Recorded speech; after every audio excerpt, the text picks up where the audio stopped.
I hadn't been the best father lately. My son Matt and I had been fighting a lot. I was too hard on him, pushing him too much, not listening enough.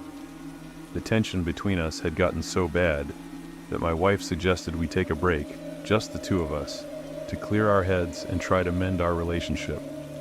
Fishing had always been our thing, so I thought a day out on the water might help us reconnect. Little did I know, that day would be the most terrifying day of our lives.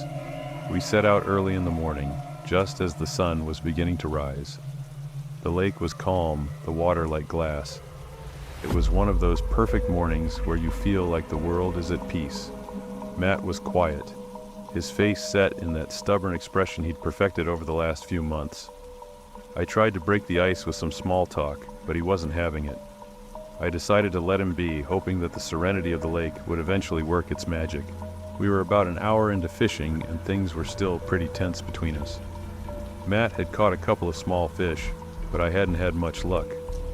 I was just about to suggest we move to a different spot when something bumped the side of our boat. It was a hard thud, like we'd hit a log or something. We both looked over the side, expecting to see a piece of driftwood or debris.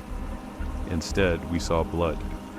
At first, it was just a faint red trail spreading in the water. But then more and more blood appeared, turning the water around our boat a deep, unsettling crimson.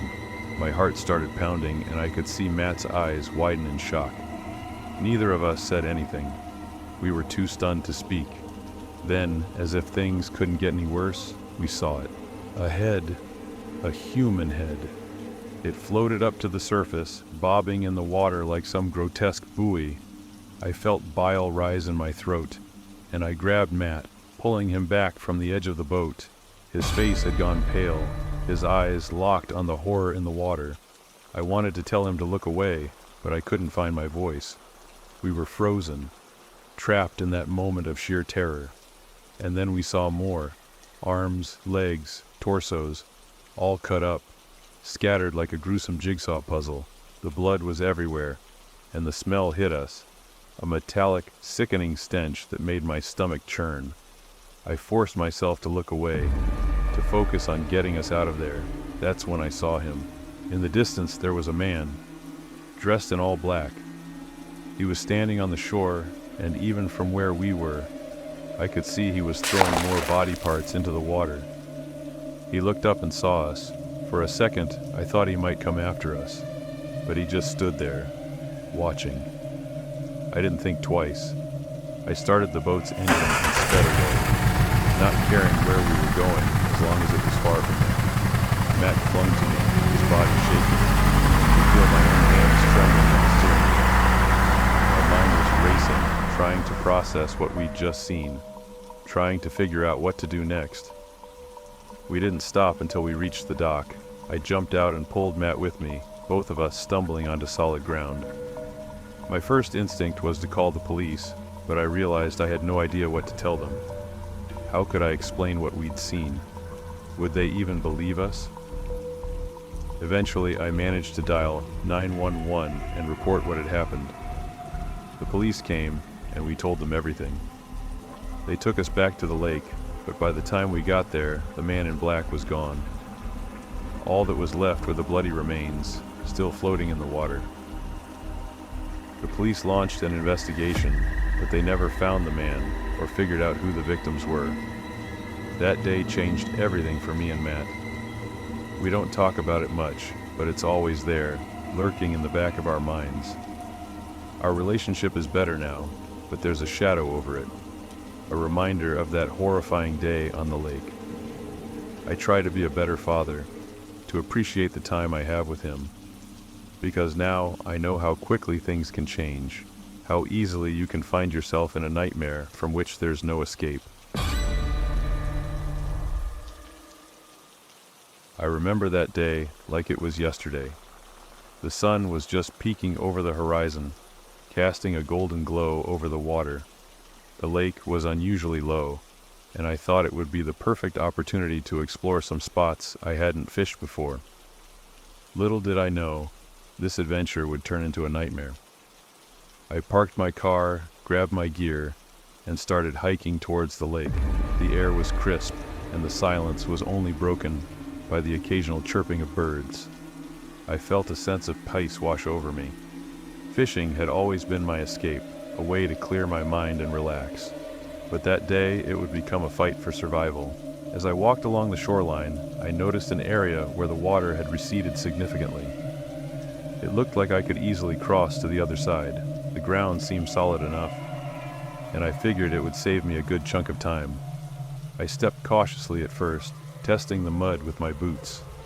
It held my weight, so I took a few more steps, feeling more confident with each one. About halfway across, I felt the ground shift beneath me. Panic started to set in as I realized I was sinking fast. Within seconds, I was up to my knees in thick, sticky mud. I tried to pull my legs out, but it felt like the mud had a grip on me, pulling me deeper with every movement. "Stay calm," I muttered to myself. "You can get out of this." I took a deep breath and tried to lean forward, hoping to distribute my weight and crawl out. But the more I struggled, the deeper I sank. Soon, the mud was up to my waist, then my chest. My heart was pounding in my ears, and I could feel the panic rising. My phone was about 20 feet away, sitting on a patch of dry ground where I'd set my tackle box. It might as well have been a mile away. I yelled for help, but the only response was the mocking silence of the empty lake. I was completely alone. Time seemed to stretch on forever. The mud was now up to my shoulders, and every movement felt like it was draining the life out of me. I tried to stay calm, but the fear of dying out there was overwhelming. I pictured my family finding my car abandoned, never knowing what happened to me. I don't know how long I struggled, but it felt like an eternity. My arms were trembling with exhaustion, and every breath was a battle. I kept trying to dig my hands into the mud, to find something solid to pull myself up with. Eventually, I managed to grab onto a root sticking out of the ground. It wasn't much, but it was something. With every ounce of strength I had left, I started to pull. Inch by inch, I began to rise out of the mud. My clothes were soaked and heavy, and my muscles screamed in protest, but I refused to give up. I had to get out. I had to survive. After what felt like hours, I finally managed to free myself. I collapsed on the dry ground, gasping for air. My whole body was shaking, and I was covered in mud from head to toe. I lay there for a few minutes, trying to catch my breath and gather my strength. But the ordeal wasn't over yet. I still had to hike back to my car. Every step felt like a marathon. My legs heavy and my body exhausted. I must have looked like a creature from a horror movie, covered in mud and stumbling through the woods. By the time I reached my car, I was completely spent.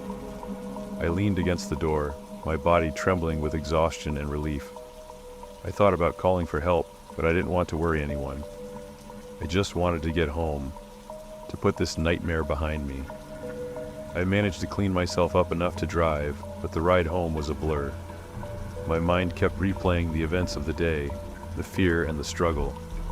I had come so close to dying out there, and it was a sobering thought. When I finally got home, I took the longest shower of my life, scrubbing away the mud and the fear. I felt a strange mix of emotions, relief, exhaustion, and a deep sense of gratitude for being alive. Looking back, that experience changed me.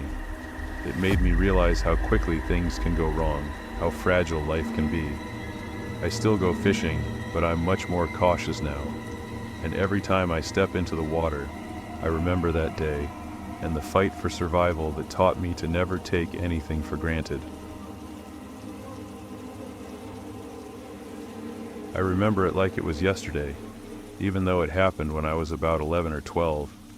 It was a Saturday, and I had been looking forward to fishing all week. The River Severn was our usual spot, just a short walk from our house in the UK. I loved the peacefulness of the river, the way the water shimmered under the sunlight, and the thrill of catching a fish. But that day, the river showed me a different side, one that still haunts me to this day. I got up early, even before my mom and stepdad were awake. I grabbed my fishing rod and some bait and quietly slipped out of the house. The morning air was crisp, and the grass was still wet with dew. I felt a sense of excitement as I made my way to my favorite fishing spot by the river. It was a perfect spot, shaded by a large tree with roots that dipped into the water. I'd been there for about 15 minutes, casting my line and waiting for a bite, when I noticed a foul odor. At first, I thought it was just the smell of the river, but it was stronger, more pungent. It seemed to be coming from beneath the tree's roots. Curiosity got the better of me, and I decided to investigate. I wasn't very tall back then, so I carefully waded into the shallow water, trying to see if there was an animal carcass trapped under the roots. As I got closer, the smell became almost unbearable. I couldn't see much, and the water was getting deeper, so I decided it was best to fetch my stepdad. I hurried back to the house, my heart pounding in my chest. I burst through the door and found my stepdad having his morning coffee in the kitchen. I told him about the smell and how I thought there might be something trapped under the tree roots. He looked at me, a bit puzzled, but decided to come with me to check it out. We walked back to the river together, and as soon as we got there, he smelled it too. He waded out into the water, moving around the tree roots to get a better look. I watched from the shore, my stomach churning with a mix of fear and curiosity. I will never forget the look on his face when he saw what was under those roots. His face went white, and he turned to me with wide eyes. "Go back to the house and get your mom," he said, his voice shaky. "You don't need to see this." I didn't argue. I ran back to the house as fast as I could, my mind racing with all sorts of thoughts. What could it be? An animal? Something worse? I found my mom and told her what my stepdad had said. She looked worried but tried to keep calm for my sake. We went back to the river together. When we got there, my stepdad was already out of the water, his face still pale. He pulled my mom aside and whispered something to her. She gasped and covered her mouth with her hand. They told me to stay back as they called the police. It felt like an eternity before the police arrived. They sectioned off the area and started their investigation. I watched from a distance, my heart heavy with fear and confusion. Eventually, one of the officers came over and sat down with me. He explained that they had found the body of a young girl lodged under the tree roots. Her name was Emily, and she had been reported missing a few days ago. I felt a wave of nausea wash over me. A girl, just like me, had been murdered and left in the river. I couldn't believe it. The place that had always been my sanctuary was now a scene of horror. The officer tried to reassure me, but his words felt hollow. The image of my stepdad's face and the smell of the river stayed with me long after that day. The days that followed were a blur. There were news reports, police interviews, and a heavy sense of grief that hung over our community. I learned that Emily was only a year older than me. She had been walking home from school when she was taken. Her family was devastated, and so was I. I couldn't shake the feeling that I'd been so close to her final resting place without even knowing. My mom and stepdad did their best to help me cope with what had happened. They told me it wasn't my fault, that I had done the right thing by fetching them. But it was hard to move on. I had nightmares about the river, about the smell and the look on my stepdad's face. I didn't go fishing for a long time after that. As the years went by, I learned to cope with the memories. I found other hobbies, other ways to spend my time, but I never forgot that day by the River Severn. It changed me, made me more aware of the darkness that can exist in the world. I still think about Emily sometimes, about how her life was cut short so cruelly. Now, as an adult, I occasionally go back to the river. It's still a beautiful place, but it holds a different meaning for me now. It's a reminder of the fragility of life and the importance of being vigilant, of looking out for one another. And every time I cast my line into the water, I say a silent prayer for Emily, hoping that she has found peace.